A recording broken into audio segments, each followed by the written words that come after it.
I've never seen something look so beautiful. Okay, so yeah, like I was saying, this is it. It's measured at 40 ounces, a little bit more than 40.5 ounces when it went through auction. I don't know how much it closed for, but it closed in 2022 when the price of silver was about half of what it is today. Now, I don't know how it would do in auction. I'm going to look for, and there is a chance that we're looking at actual ivory for new here. So, guys, when the reality of the situation hit me, and I said ivory, and yes, I know what I said, but I was just excited to open it. But when the excitement wore off and the reality of the situation started to hit me, I realized that this could be a potential problem. As you guys are well aware of, I'm sure, there is a international agreement called CITES, CITES, and I'm not gonna look what it stands for, but it is an international agreement to ban the commercial sale of endangered species. And as we both know, elephant ivory would be one of those particular materials in CITES.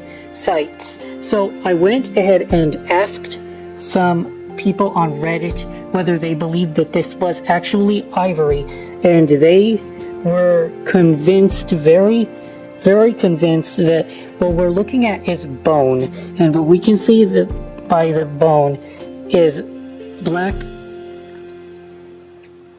streaks going down the insulator, and these black streaks, according to the folks on Reddit, which I do trust because Reddit people are very, very smart, and that's just the power of the internet. I have learned many things from Reddit. They claim that this is the vascularization of a bone, and ivory does not have these black streaks. So with that knowledge, I did try to sell this on Etsy, and lo and behold, CITES violation was slapped on my account and they pulled the listing. So somebody reported it, or Etsy themselves decided to pull the listing, which really, really sucked. So now I don't know how to fight that. It's not like what I have when I buy my boxes. I don't have any provenance. I'm not purchasing it from a dealer with an expert opinion and a certificate of authenticity. I'm not getting anything really insured. So yeah, this is just the nature of what I do. It's kind of Wild West-ish. I buy stuff from Goodwill if they don't know what they have either, so I would have to send this into an expert to appraise it, and that's considerably expensive compared to the value that I can get out of it. Because as you may or may not know, teapots like this are incredibly difficult to sell, especially with silver this high up in value. All of this historic silver, beautiful, beautiful silver that was made by master craftsmanship 150 years ago. Unless silver is like 300 years old, it doesn't seem to command any respect, any decent pricing power. So with the insulator having the work it needs, the insulator being cracked and the repair, the handle is kind of wobbly because of the crack in the insulator, I presume. This piece will probably fail to reach silver melt value, which is now at $47. I believe that it is over $1,400 at this point, maybe 15. I haven't done the math yet, but yeah, silver like this is getting melted down at an alarming rate. And if this is real ivory, I cannot possibly sell this either. So what I was going to do was I was going to trade it for other silver with another YouTuber, and he was going to give me silver of lesser quality, and I would melt that down and he would keep this teapot. And I think that's what I end up doing, and hopefully nobody watching me is going to report this against the government, and I'll get in trouble for admitting that. But I do believe that it is boned. I'm not breaking any laws trying to sell this, but it's probably not going to go over melt, and it would break my heart to melt it down. So I'm going to trade it in for other silver that I can sell to get my money out of this, because it's just too much. It's too much. And I feel like it's lovely, but it's just not for me, and I don't want it. I want the dollars back to pay for more auctions, guys. But it's an incredible piece.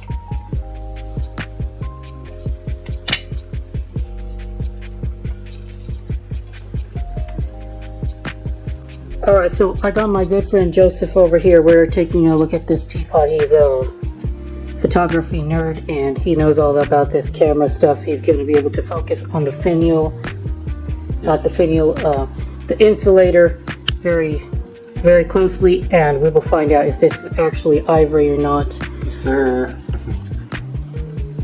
And then I want to process it too. You're going to process it? Yeah, on my computer. Okay, so hopefully we'll be able to see the detail in the lines that is indicative of ivory.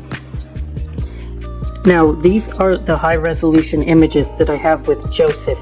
Now, he told me that we could have zoomed in even closer, but he would need something called his macro lens, and he would have had to go home to get it, and I just wanted to get this over with. So I asked him if there's anything else we could do, and he thought we could use my cell phone and then chain it with my magnifying glass that I use to look at hallmarks. So it got a little bit closer of a zoom in, but it doesn't seem to be that much better than the regular photos. This is a little bit more detail. Anyway, yeah, I think that this is an open shut case for bone. You can see on bone, well, first of all, there are no Schrager lines or crisscrossed pattern on this piece. So we can also see all these little pits and grooves. Bone will do that, ivory will not. Ivory is very, very solid, and it's smooth. We don't see any of that in ivory.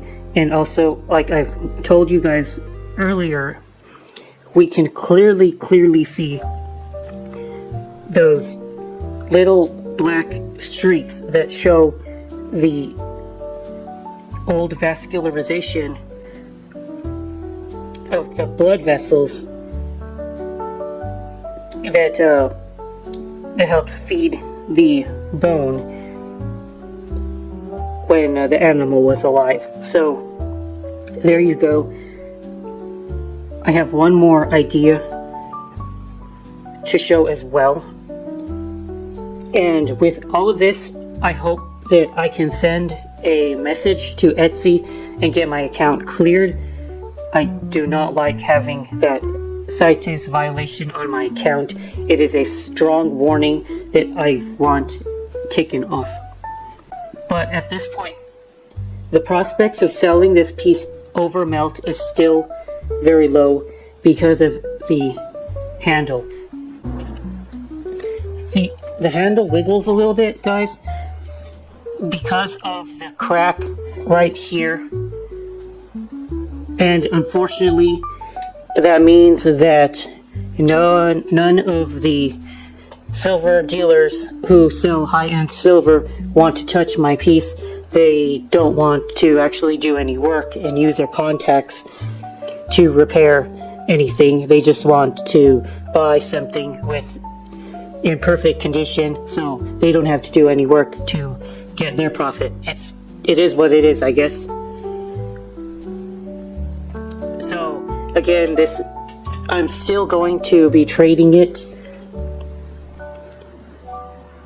to another YouTuber, and we're going to do a like for like trade, and then he's going to give me a little bit of silver plate as a sweetener. I can make a little bit of profit off of that.